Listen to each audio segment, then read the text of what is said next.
Welcome to the Right Edit's first lit episode. Each episode is dedicated to looking into the text of unpublished and published works of literary art. The best part is you get more of a personal view of the authors and books you love to read. In this episode, you will meet California native Isaac B. Pearson, author of The Blues Operation, to be released March 20th, 2023 on various reading and eStorefront platforms. Pearson is the first to be selected for a traditional publishing contract with the Right Editz LLC. Let us not use another second. It's lit.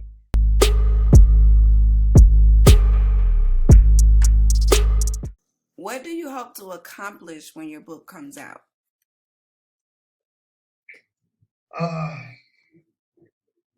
Well, first of all, I hope that people feel it. That's a definite. I hope that people appreciate my functioning mind and compassionate heart. And I hope that the readers anticipate new projects in the future.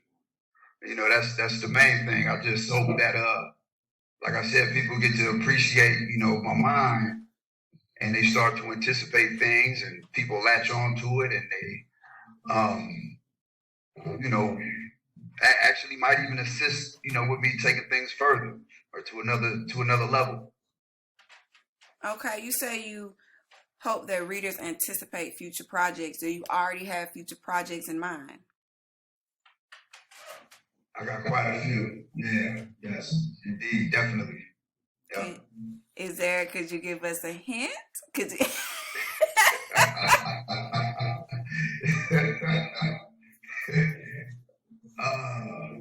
Well, given the circumstances, I got a lot of different, facets of living I like to approach, different environments and stuff like that.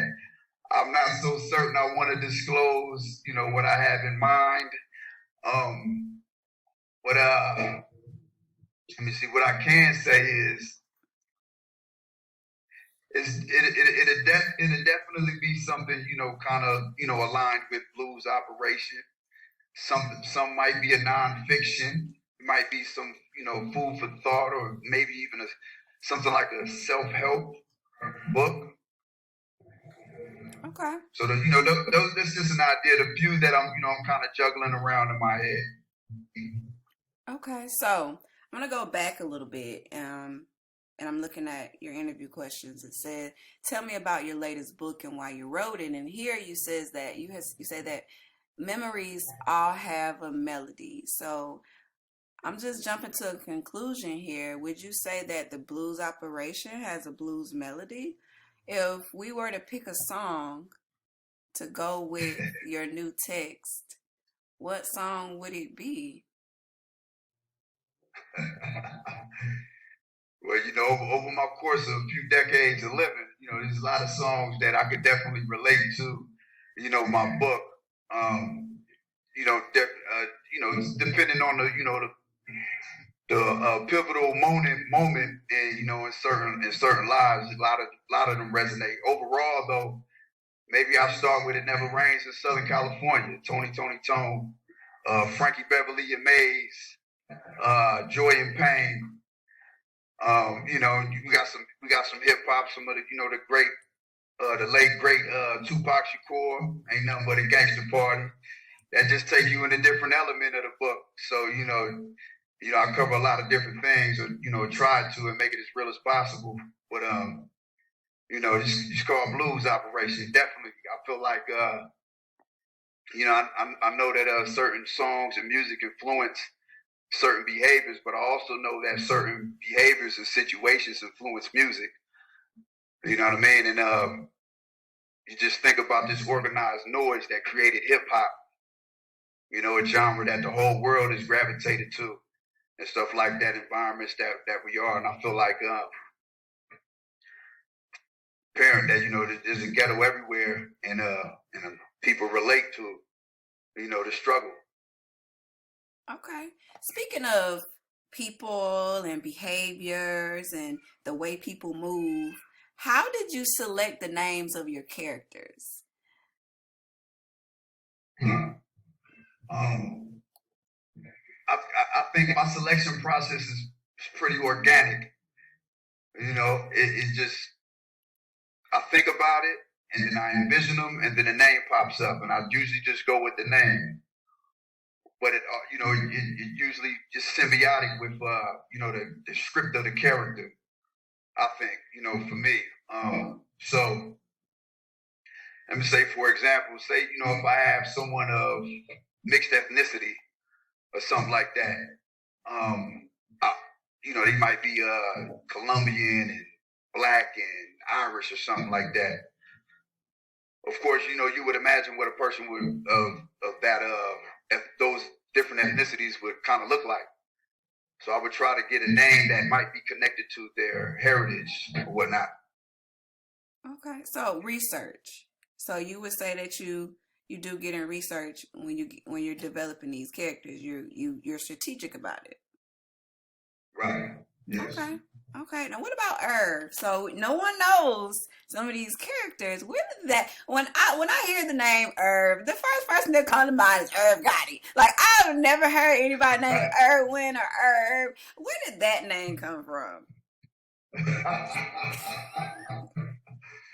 Oh man, that see, I don't want to disclose this without divulging too much information now. Irv was a pretty character, it's just, I've known some Irvins in my lifetime. And, some of the endings, in people's chapter and stuff like that haven't always been very favorable. But the version of Irvin that society from a distance might perceive is different from one who actually knows him intimately, right? So when I came up with the name, Irvin is a bit more closer to me, and my relation to growing up and stuff like that. So I can give you that much. Okay, so I'm gonna jump to this. Since you said Irvin is a bit more, it's related to you. I'm gonna ask you a question about you. So just for now, what would you like your potential readers and your readers that you already have to know about you? So you can't tell us about Irv too much. What can you tell us about you?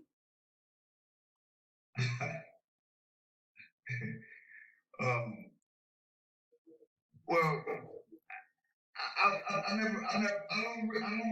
never really processed too much. I don't know what to say when it comes to that. I can only share what I've been told from others.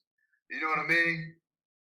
Like because I think that especially from people that I care about, it matters a great deal to me how they see me, more so than how I see myself. Which I guess it's just a part of maturity, because when I was younger, I would never consider what anybody else, thought or said or whatnot. But I bumped my head quite a few times in life, and figured out that everything that I think isn't necessarily the right thing.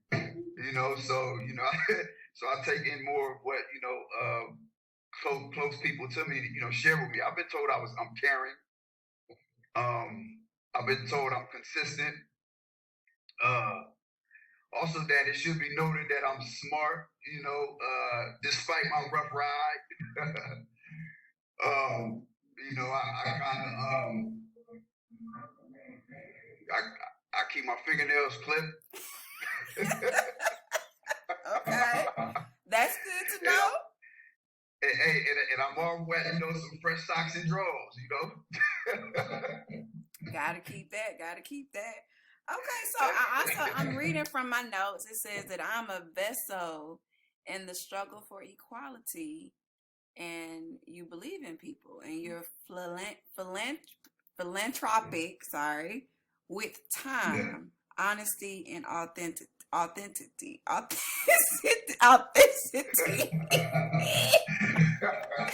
My southern drawl, okay? I'm down here in the South, okay? Forgive me. I know what it means though.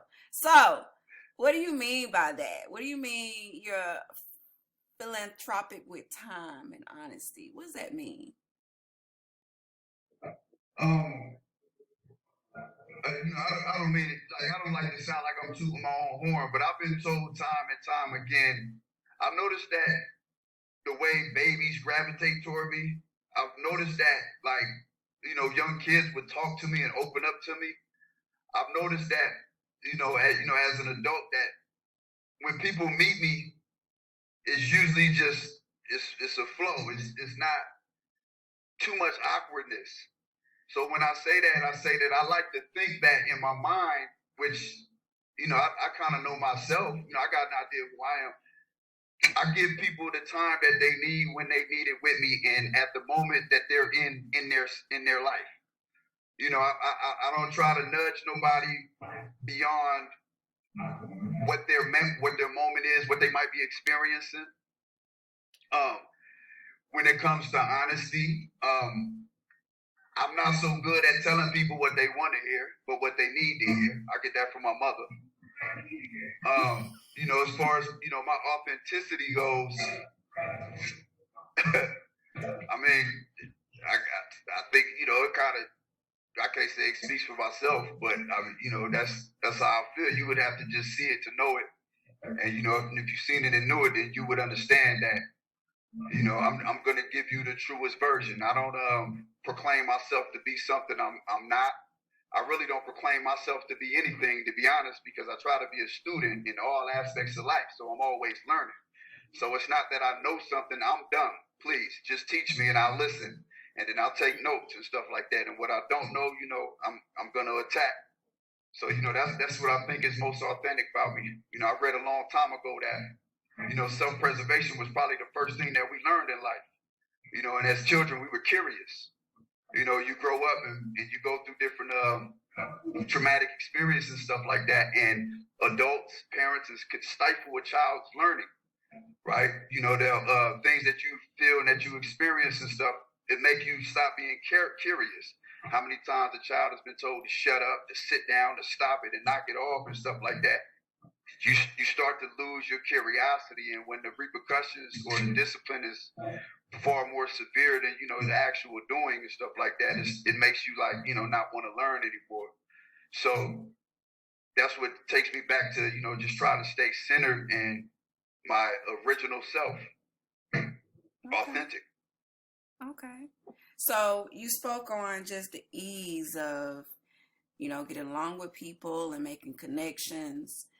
Let me shift over something that may have been difficult for you. What was the most difficult thing about writing characters from the opposite sex in your book?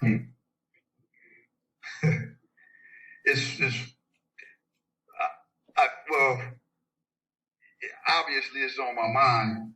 What it is that some, women have a really good ability to speak something, share something with someone like as a suggestion and not sound condescending. To where, my experiences, like even with, football and basketball coaches and stuff like that, they can be a bit abrasive. And so when I'm writing, I try to write from, the mindset when the character's a woman, if she's speaking, then I would want to speak, as a woman would give it up. So, as a man, it's easy to just discard the descriptive significance, the significance of being particular and pointing things out. So I try to never take that for granted. But I think that's probably one of the most difficult things. So basically you kind of had to tap into that nurturing side and have those words reflect that of a woman with a nurturing nature versus a man with a protective nature. Yeah, man, you said that better than me. That's a perfect example right there. That's how I feel about it. Yes, definitely. It's like Okay. it's like a warm breakfast in the morning or something. Like, something I need to start the day so that I'm hopeful and optimistic in life. Yeah.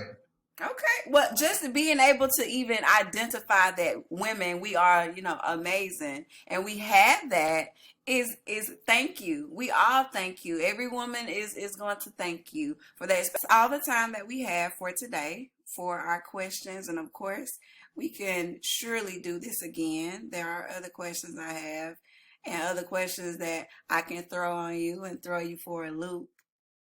But I do want to thank you for your time. Is there any last words that you would like to say before I end this recording?